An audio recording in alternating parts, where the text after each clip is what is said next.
ഈ ശാഖേന്റെ പരിസരത്തേക്ക് പോലും സ്ത്രീകളെടുത്ത് പോരുതെന്ന് പറയുന്നതും കുട്ടികളെ ശാഖയിലേക്ക് വിടരുതെന്ന് പറയുന്നതിനും കാരണങ്ങളുണ്ട്. അങ്ങനത്തെ ഒരു കാര്യം ഇറങ്ങിയിട്ടുണ്ട് അപ്പൊ. പക്ഷെ അതൊന്നും ഒരു വേണ്ട വിധത്തിൽ ആരും ശ്രദ്ധിക്കുന്നില്ല. അന്തിച്ചർച്ചകളില്ല, ചാനലുകൾ മൈൻഡ് ആക്കുന്നില്ല, സോഷ്യൽ മാധ്യമങ്ങളിൽ അത് വർത്തമാനമാവുന്നില്ല.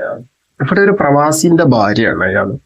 സംഭവം എന്താന്ന് വെച്ച് കഴിഞ്ഞാൽ ഒരു ഭാര്യന്റെ മനസ്സിന് ഏതൊക്കെ രീതിയിൽ ഒരു ഭർത്താവിനെതിരെ തിരിക്കാൻ പറ്റും എന്നുള്ളത് പോലും ഈ ശാഖയിലെ വാണങ്ങൾ അല്ലെങ്കിൽ അങ്ങനെയുള്ള ശാഖശാന്തകൾ നമുക്ക് കാണിച്ചു തരുന്നുണ്ട്. അങ്ങനത്തെ ഒരു വിഷയം ഇറങ്ങിയിട്ടുണ്ട്, ഞാനത് പറഞ്ഞു തരാം. പാർട്ടിയിലുള്ളവർ തന്നെ എൻ്റെ ഭാര്യ വഞ്ചിക്കായിരുന്നു, ചീറ്റ് ചെയ്യായിരുന്നു. അവര് മൂന്നാറ്, കൊടൈക്കനാല്, ഊട്ടി അങ്ങനെയൊക്കെ കറങ്ങാൻ പോയി അതിൻ്റെ ചിത്രങ്ങൾ എനിക്ക് അയച്ചു തരികയും ഒരു ഭർത്താവിന് സഹിക്കാൻ പറ്റുന്നതിൻ്റെ അപ്പുറമാണ് ആ ഫോട്ടോസൊക്കെ കണ്ടത്. എൻ്റെ കുടുംബം തകർന്ന് എനിക്ക് 2 മക്കളുണ്ട്, 2 പൊടി കുഞ്ഞുങ്ങളാണ്. എൻ്റെ മോക്ക് 8 വയസ്സ് പ്രായം, മോന് 14 വയസ്സ് പ്രായമുള്ളൂ. യുവമോർച്ച സംസ്ഥാന നേതാക്കളുടെ നേതൃത്വത്തിൽ പെൺവാണിഭം എന്ന പരാതി. യുവമോർച്ച സംസ്ഥാന നേതാക്കളുടെ നേതൃത്വത്തിൽ വിവാഹിതയായ BJP പ്രവർത്തകയെ ഉപയോഗിച്ച് പെൺവാണിഭം നടത്തിയതായി പരാതി. BJP പ്രവർത്തകയുമൊത്തുള്ള അശ്ലീല ചിത്രങ്ങളും ദൃശ്യങ്ങളും ഭർത്താവിന് അയച്ചുകൊടുത്ത് യുവമോർച്ച നേതാക്കൾ 5 ലക്ഷം രൂപ ആവശ്യപ്പെട്ടതായും കൊല്ലം ഈസ്റ്റ് സ്റ്റേഷനിൽ പരാതി ലഭിച്ചു. BJP പ്രവർത്തകരുടെ ഭർത്താവിന്റെ എങ്ങനെയുണ്ട് കുടുംബത്തിനും അല്ലെങ്കിൽ ഈ പറയുന്ന ഭാര്യയ്ക്കും മക്കൾക്കൊക്കെ വേണ്ടി പ്രവാസ ലോകത്തേക്ക് പോയി അധ്വാനിച്ച് ജീവിക്കുന്ന ഒരാളാണ്. 22 വർഷക്കാലങ്ങളായിട്ട് പ്രവാസിയാണ് ഇയാള്. അപ്പം ആരെയും കുറ്റം പറയേണ്ടതില്ല. മൂപ്പരൊരു മുതിർന്ന ശാഖശാന്തയായിരുന്നു. അത് നമ്മുടെ പാർട്ടിക്കാരെ കൂടെയുള്ള ഭാര്യ പോകുന്നത് ആ രീതിയിലുള്ള വിശ്വാസം ആയിരുന്നു ഉണ്ടായിരുന്നത്. പക്ഷെ ഈ പാർട്ടിയിലുള്ള ആളുകളെ വീട്ടിൽ പോലും പോയിട്ട് വീടിന്റെ പരിസരത്തേക്ക് പോലും അടുപ്പിക്കാൻ പറ്റൂല എന്നുള്ളത് ഇയാൾക്ക് ആ സമയത്ത് മനസ്സിലായിട്ടുണ്ടാവില്ല. അതാണ് സംഭവം. പരാതി ഇങ്ങനെ: പാർട്ടി പ്രവർത്തനത്തിനിടയിൽ സൗഹൃദം സ്ഥാപിച്ചാണ് യുവമോർച്ച മുൻ ജില്ലാ ഭാരവാഹികൾ കൂടിയായ നേതാക്കൾ തന്റെ ഭാര്യയെ വലയിലാക്കിയത്. യുവമോർച്ച നേതാക്കളുടെ സുഹൃത്തായ യുവാവ് തന്റെ ഭാര്യയെ പ്രണയം നടിച്ച് വശത്താക്കി. 2 ആഴ്ച മുമ്പ് തന്റെ ഭാര്യയുമായി യുവമോർച്ച നേതാക്കൾ മൂന്നാറിൽ പോയി. ഹോട്ടലിൽ 2 ദിവസം തങ്ങി. അവിടെ വെച്ച് പകർത്തിയ അശ്ലീല ചിത്രങ്ങളിൽ ചിലത് തനിക്ക് അയച്ചു തന്നുവെന്നും 5 ലക്ഷം രൂപ നൽകിയില്ലെങ്കിൽ വീഡിയോ ദൃശ്യങ്ങൾ നവമാധ്യമങ്ങളിൽ പ്രചരിപ്പിക്കുമെന്നും പറഞ്ഞ് 5 ലക്ഷം രൂപ ആവശ്യപ്പെട്ടെന്നും പരാതിയിൽ പറയുന്നു. ഞാനൊരു പ്രവാസിയാണ്. 10 വർഷമായിട്ട് ഞാനൊരു പ്രവാസിയായിട്ട് ജീവിക്കുന്ന മനുഷ്യനാണ്. എൻ്റെ കുടുംബം ഇവിടെയാണ്, കൊല്ലം കടപ്പാക്കട ഏരിയയിലാണ് ഞങ്ങൾ താമസിക്കുന്ന, വൈദ്യശാല ജംഗ്ഷനിൽ.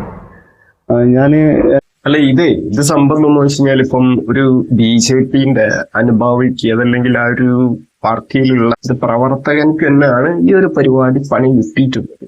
ഇതൊന്നല്ലാതെ എത്ര സ്ത്രീകൾ, ഇത് ഇവരുടെ മെയിൻ, ഈ ശാഖശാന്തകളുടെ മെയിൻ പ്രശ്നം അല്ലെങ്കിൽ ഇവരുടെ ഒരു എന്റർടൈൻമെന്റ് എന്ന് പറയുന്നത് സ്ത്രീകളുമായിട്ടുള്ള ഒരു ഏർപ്പാടാണ്. ഇപ്പം പല ഇതേപോലുള്ള ഈ സ്വന്തം പാർട്ടിയിലുള്ള ആളുകളെ, സ്ത്രീകളെ അതുപോലെ പ്രണയം നടിച്ചുകൊണ്ട് വശത്താക്കുക, അതല്ലെങ്കിൽ വേറെ ഏതെങ്കിലും മതങ്ങളിലുള്ള സ്ത്രീകളെ പ്രണയം നടിക്കുക, എന്നിട്ട് ആ രീതിയിലുള്ള ചൂഷണങ്ങളാണ്. ആദ്യം ഭയങ്കര തേനേ പാലേ മാനേ എന്നൊക്കെ പറഞ്ഞ് ഒലിപ്പിക്കുമ്പോ ഏതൊരു പെണ്ണാണെന്നുണ്ടെങ്കിലും ശരി, ഭയങ്കര കെയറിങ്ങുള്ള ഒരു ഏട്ടനാണല്ലോ എന്നൊക്കെ വിചാരിക്കും. അതും ശരിയാണ്. ഇതിനൊക്കെ കുറ്റം പറയാനെന്നുണ്ടെങ്കിൽ ആരും കുറ്റം പറയേണ്ട കാര്യമില്ല. ഈ ശാഖവാണങ്ങളെ വീട്ടിലേക്ക് കയറ്റി സ്വന്തം ഭാര്യനെ പോലും ആ വിശ്വാസത്തില് പൊയ്ക്കോ പാർട്ടിന്റെ പരിപാടിക്കല്ല എന്നൊക്കെ പറഞ്ഞ് വിട്ടേന്. ഇപ്പൊ മൂപ്പരിങ്ങനെ വന്ന് പറയുമ്പോ ഇത് പറയാനാണ് അതിന്. എൻ്റെ ഭാര്യയെ വിശ്വസിച്ച് ഭാര്യയ്ക്ക് പാർട്ടിയിൽ പോകണമെന്ന് പറഞ്ഞ് അങ്ങനെ വിട്ടു. അങ്ങനെ പ്രവർത്തിച്ചുകൊണ്ടിരിക്കുകയായിരുന്നു. അപ്പോഴത്തേക്ക് ഭാര്യ ഇങ്ങനെ ഈ പാർട്ടിയിലുള്ള മറ്റ് ഒരു യുവമോർച്ച നേതാവും അങ്ങനെ അവർ പാർട്ടിയിലുള്ളവരുമായിട്ട് പരിചയപ്പെട്ട് പാർട്ടിയിലുള്ളവർ തന്നെ എൻ്റെ ഭാര്യ വഞ്ചിക്കായിരുന്നു, ചീറ്റ് ചെയ്യായിരുന്നു. അവർ മൂന്നാറ്, ഒരു ഭർത്താവിന് സഹിക്കാൻ പറ്റുന്നതിൻ്റെ അപ്പുറമാണ് ആ ഫോട്ടോസൊക്കെ കണ്ടത്. അയച്ചു തരികയും ചെയ്തു. അപ്പോൾ അതിനുശേഷം ഒരു ദിവസം എനിക്കൊരു കോൾ വന്നിട്ട് പറഞ്ഞ് നിങ്ങളുടെ ഭാര്യയുടെ മറ്റുള്ള വീഡിയോസ് ഉണ്ട് എൻ്റെ കയ്യിൽ, കുറച്ച് പൈസയാണ് ആവശ്യപ്പെട്ടത്. പക്ഷേ അപ്പോഴത്തേക്ക് തന്നെ അവൻ ഫോൺ കട്ട്. ഞാൻ അപ്പോൾ ചോദിക്കാം, നീ നിന്റെ ആ പേര് ചോദിച്ചിട്ട് ഞാൻ പറഞ്ഞു, നീ അല്ലേ ചോദിച്ചു.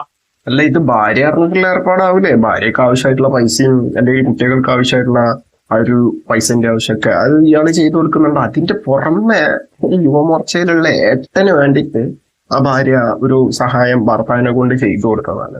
സംഭവം ആരെയും കുറ്റം പറഞ്ഞിട്ട് കാര്യമൊന്നുമില്ല. ഇത് ഇതുപോലെ നമ്മുടെ പാർട്ടി അല്ലേ, അല്ലെങ്കിൽ നമ്മുടെ ഫ്രണ്ട് അല്ലേ എന്നൊക്കെ, അത് ഏതൊരു കാലത്താണെങ്കിലും ഇന്നത്തെ വിശ്വാസങ്ങൾ അങ്ങനെയാണ്.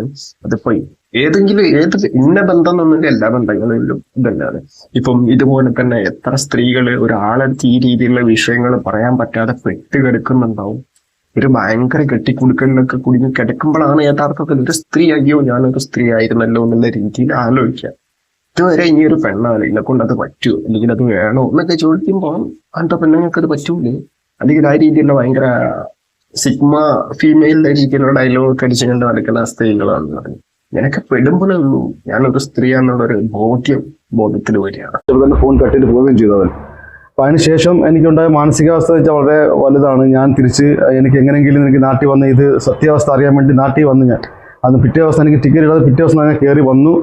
എൻ്റെ ഭാര്യയെ എടുത്ത് ഞാൻ ഈ ഫോട്ടോ കാണിച്ചിട്ട് ചോദിച്ചിട്ട് ഇത് സത്യാവസ്ഥ എന്താ ചോദിച്ചപ്പോൾ തന്നെ അവൾ ഗേറ്റ് മെയിനായിട്ട് അകത്ത് കയറാൻ ഗേറ്റ് തുറന്നു തന്നില്ല എനിക്ക്. ഞാൻ ഇങ്ങനെ ചെറിയ ഗേറ്റായിരുന്നു, ഞാൻ ചാടി തുറന്ന് തന്നെയാണ് ഞാൻ അകത്തോട്ട് കയറി പോയത് തന്നെ. അവൾ ചോദിച്ചപ്പോൾ തന്നെ അവൾ എന്നെ ആക്രമിക്കാൻ വന്നു, എന്നെ അകത്തേക്ക് കയറ്റുന്നില്ല. അങ്ങനെ അങ്ങോട്ടും ഇങ്ങോട്ടും ആടി പിടി വലിയൊക്കെ ആയി. പിന്നെ അവൾ എനിക്കേറെ കൊണ്ട് കേസ് കൊടുത്തു, ഞാൻ അവളെ ആക്രമിക്കാൻ ശ്രമിച്ചു എന്നും പറഞ്ഞിട്ടൊക്കെ. പിന്നെ സത്യാവസ്ഥ ഇതാണ്, അവൾ ഇവന്മാരെ കൂടെ പോയി ഇവന്മാർ അവളെ പലയിടത്തും കൊണ്ടുപോയിട്ടുണ്ടെന്ന് ഉള്ള സത്യാവസ്ഥയാണ് ഞാൻ പിന്നീട് അറിയാൻ സാധിച്ചത്. എൻ്റെ കുടുംബം തകർന്ന് എനിക്ക് 2 മക്കളുണ്ട്, 2 പൊടി കുഞ്ഞുങ്ങളാണ്. എൻ്റെ മോക്ക് 8 വയസ്സ് പ്രായം, മോന് 14 വയസ്സ് പ്രായമുള്ളൂ. എൻ്റെ മക്കളെ ഭാവിയെങ്കിലും അവൾക്കൊന്ന് ഓർക്കാൻ വരുന്നു. ഇനി അവരുടെ ഭാവി എന്താണ്? മോക്ക് 14 വയസ്സും മോന് 8 വയസ്സും. കുട്ടികളൊക്കെ ഇട്ടിട്ടാണല്ലോ ഈ ശാകവാണങ്ങളെ ഏൽപ്പിച്ചിട്ടാണല്ലോ ഗൾഫിൽ പോയി കണ്ട് ചേട്ടൻ അധ്വാനിക്കുന്നത്.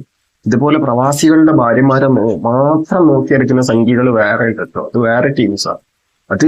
അതാ പറയണത്, ഈറ്റിങ്ങൾ ആ വീടിന്റെ പരിസരത്ത് പോലും മരപ്പിക്കാൻ പാടില്ലാത്ത ഒരു തരം വാണങ്ങളാ. അതിനൊക്കെ ഭയങ്കര രീതിയിൽ വെളുപ്പിച്ചെടുക്കുന്ന ആളുകളും ഇന്ന് കേരളത്തിൽ ഇഷ്ടം പോലെ. പഴയ രീതിയിൽ ഇപ്പം ഈ സംഖ്യകളുടെ എതിരായിട്ടുള്ള എന്തെങ്കിലും സാധനത്തിന്റെ അടിയിൽ പോയി കമന്റ്സ് ഒക്കെ നോക്കുകയാണെങ്കിൽ അവർക്ക് സപ്പോർട്ടായിട്ടുള്ള കമന്റ്സ് ഇപ്പൊ വന്നത്. പണ്ടങ്ങനെ മാറിയിട്ടുണ്ട്. ഈ വാണങ്ങൾ ആർക്കും മനസ്സിലാവില്ല, അതാണ് പ്രശ്നം. ഇത് സംഭവം കോമഡിയാണ്, വളരെ കോമഡി ആയിട്ട് കാര്യം. എന്താന്ന് വെച്ച് കഴിഞ്ഞാൽ സ്വന്തം ഭാര്യ, അതായത് ഇപ്പം ഇങ്ങനൊക്കെ ഒരു പ്രശ്നം നടന്നപ്പം ഭർത്താവ് വീട്ടിലേക്ക് വന്ന് എന്താണ് കാര്യം എന്നുള്ള രീതിയിലൊക്കെ അന്വേഷിച്ചപ്പം ഭാര്യ വീട്ടിലേക്ക് കയറ്റുന്നില്ല പോലും. ഇപ്പൊ എന്താണ് ആ ഭർത്താവിന്റെ അവസ്ഥ ഒന്ന് ആലോചിച്ച് നോക്കണം. അവസ്ഥ അങ്ങനെ ഉണ്ടായതും അല്ലെങ്കിൽ ആ അവസ്ഥ ഉണ്ടാക്കിയതും ഈ പറയുന്ന ആളെന്നാണ്. നമ്മളെ പാർട്ടിയാണല്ലോ, ഒരു പേടി നമ്മൾ പേടിക്കണ്ട. സ്വന്തം രക്തത്തിലുള്ള ആളുകളെ പോലെ എന്റെ ഭാര്യയിലും കുട്ടികളൊക്കെ അവര് നോക്കിക്കോളും എന്നുള്ളൊരു ധാരണ ഈ ശാകവാണങ്ങളെ കുറിച്ചൊക്കെ ഇയാൾക്ക് തോന്നിയിട്ടുണ്ടെങ്കിൽ ഇതിനാരും കുറ്റം പറഞ്ഞിട്ട് കാര്യമില്ല. ഇത് ഉയർന്ന വിഷയമൊന്നും ആരും ഇവിടെ കാണുന്നില്ല, ചർച്ച ചെയ്യുന്നില്ല, ഇതൊന്നും ആരും കാണുന്നില്ലല്ലോ. അതാണുള്ള രസം. ശാകവാണങ്ങൾ ഇപ്പൊ എന്ത് ചെയ്ത് കഴിഞ്ഞാൽ അതൊന്നും ആർക്കും ഒരു പ്രശ്നമില്ല. അത് മറ്റേ ഇന്ത്യക്ക് വേണ്ടി പോരാടുന്ന കുറെ ദേശീയവാദികളുടെ കുറെ സാധനങ്ങൾ എന്നൊക്കെയുള്ള രീതിയിലാണ് ഓരോരുത്തരുടെ കാഴ്ചപ്പാട്.